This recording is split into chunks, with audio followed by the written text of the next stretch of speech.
جو ہے وہ ہمارے سامنے آ گئی، اور جیسا کہ میں نے کہا تھا مارچ کے اندر کہ جو پولیٹیکل چینج لائی جا رہی ہے اس کے اندر سے جو چین ریئیکشن پیدا ہوگا اس سے پاکستان کی اسٹیبلشمنٹ کو بہت نقصان پہنچے گا. میں سمجھتا ہوں پاکستان کی اسٹیبلشمنٹ کا بہت زیادہ نقصان پہنچ چکا ہے، اور ابھی بھی اگر کسی کو سمجھ آئے کہ پاکستان کی اسٹیبلشمنٹ کو اپنے آپ کو اس پولیٹیکل فرے سے، اس پولیٹیکل بیٹل گراؤنڈ سے نکالنے کی ضرورت ہے. عمران خان کے اوپر ناکام قاتلانہ حملے کے بعد جس قسم کے مظاہرے پشاور میں ہوئے،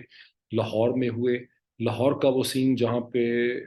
لاہور کی کنٹونمنٹ کو یا لاہور کی آرمی میں ان کو ٹینک نکال کے کھڑے کرنے پڑ گئے فورٹرس اسٹیڈیم کے سامنے جہاں سے موزہ میر چھاونی کا برج ہے جو لاہور کینٹ پہ انٹر کرتا ہے. یہ بھی ایک بہت ہی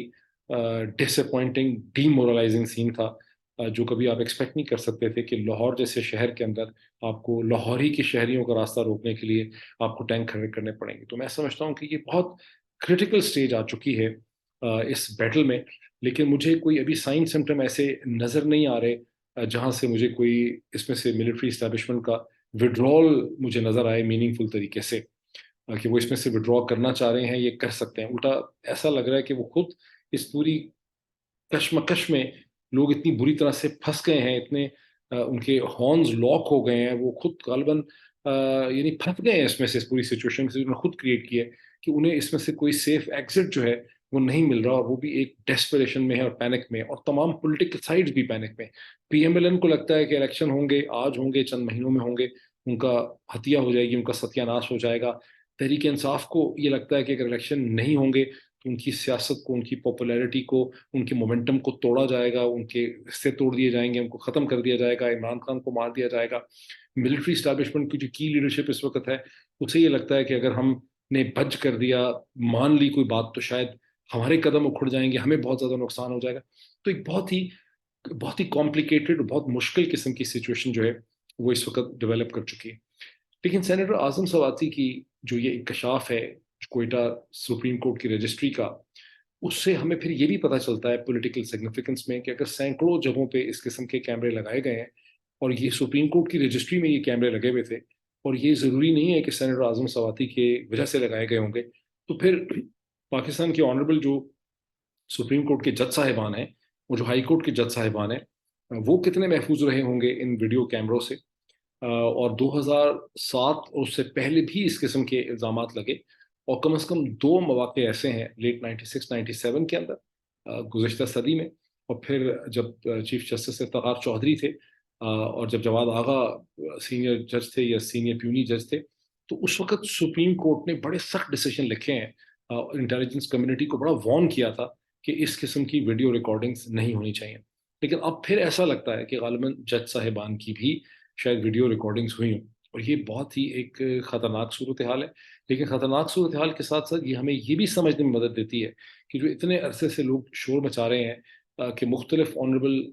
جو جج صاحبان ہیں یا عدالتیں ہیں وہ اتنی فنڈامنٹل رائٹس کی جو وائلیشنز ہو رہی ہیں 7 مہینے سے، اس کا نوٹس کیوں نہیں لے پاتی. تو آج ہمیں کم از کم اس کا جواب ملا ہے کہ نوٹس نہ لینے کی جو غالباً ایک وجہ یہ ہے کہ جج صاحبان کے خود اوپر بہت زیادہ ذہنی دباؤ ہے، اپنے حوالے سے، اپنی فیملیز کے حوالے سے، اپنے بیوی بچوں کے حوالے سے، اور وہ بھی شاید ڈرے ہوئے ہیں یا گھبرائے ہوئے ہیں.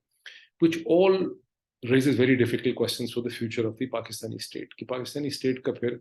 اگر یہی حالات رہتے ہیں تو اس کا فیوچر جو ہے وہ ہے کیا. کیونکہ جیسے کسی نے لکھا آج ٹویٹر کے اوپر 2 لفظ کسی جرنلسٹ نے لکھے، کہا فیئر اینڈ شیم. اور شیم کے حوالے سے بیسیکلی شیم بھی فیئر ہی کا پارٹ، یعنی فیئر کی ایک کلائمیٹ ہے جو پاکستان میں قائم کی گئی ہے. شیم کے حوالے سے میں نے اس سے پہلے ایک بہت بھرپور ویڈیو کی تھی چند مہینے پہلے، جب پہلے بھی خبر آئی تھی کہ بعض پارلیمنٹیرین یا ایم این ایز جو ہیں ان کی اسی طرح سے ویڈیوز بنائی گئی ہیں. تو میں نے اس میں یہ کہا تھا کہ پاکستان میں لوگوں کو یہ سمجھنا پڑے گا کہ آپ نے اونس آف ریسپانسبلٹی، یہ جو برڈن ہے اس کو شفٹ کرنا ہے. جس طرح سے می ٹو کیمپین میں مغرب کی عورتوں نے جو اونس اور جو برڈن ہے اس کو شفٹ کر دیا. گزشتہ 100 برس میں، 200 برس میں یہ تھا کہ اگر کسی عورت کی کوئی ویڈیو، کوئی تصویر، کوئی الزام اس پہ لگتا ہے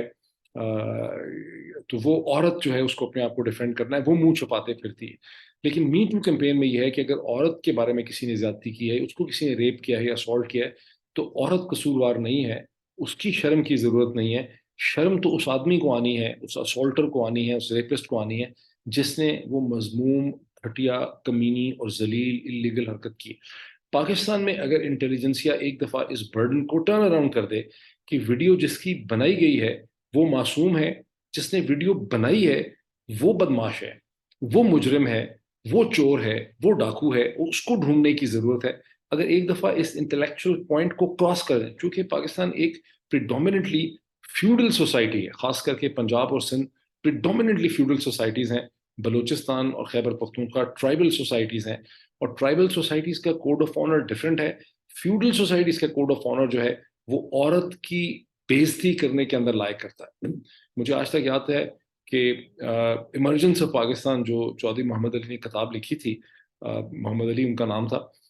پاکستان کے حوالے سے، اس میں ایک سین لکھا ہوا ہے کہ آن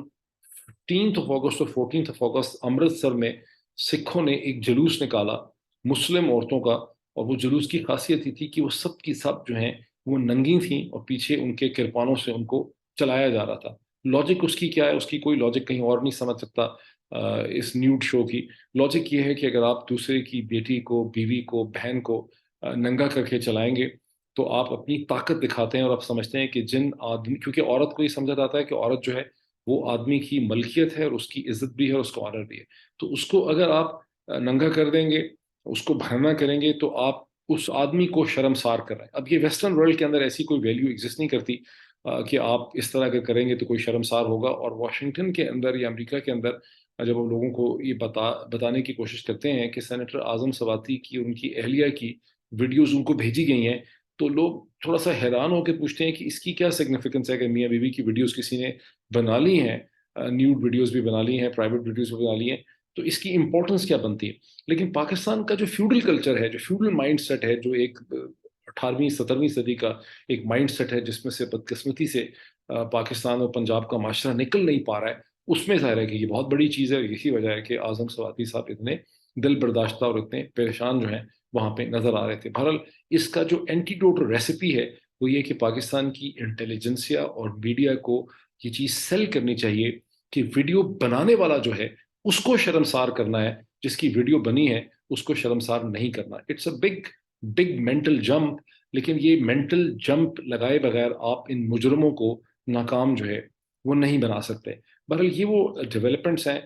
جن کو دیکھتے ہوئے پھر آپ کے ذہن میں سوال ہوتا ہے کہ یہ ساری ٹینشنز تو تب ختم ہوگی اب پاکستان کے کرنٹ آرمی چیف جو ہیں، جیسا کہ ایکسپیکٹڈ تھا کہ وہ ریٹائر ہوں گے اور ایک اور آرمی چیف آئیں گے جو اپنے ڈیک کو ری ارینج کریں گے، اپنی مینجمنٹ ٹیم کھڑی کریں گے، بہت سے تبادلے کریں گے، اپنی نئی ٹیم لے کر آئیں گے، اور یوں چیزیں ایک بہتری کی طرف جا سکتے ہیں. اب اگر شہباز شریف حکومت نے پرسویٹ کیا، اور جنرل قمر جاوید باجوہ جو ایک سے زیادہ دفعہ کہہ چکے ہیں، چند ہفتے پہلے ہی واشنگٹن میں بھی کہہ چکے ہیں کہ میں جا رہا ہوں، ان کو وہ پرسویٹ کرتے ہیں کسی بھی وجہ سے کہ آپ ٹھہر جائیں. مجھے یقین نہیں آتا کہ ایسا ہوگا، ملٹری سرکلز نہیں سمجھتے کہ ایسا ہوگا، لیکن پولیٹیکل سرکلز کے اندر یہ چیز جامع گوئیاں ہیں اس کی،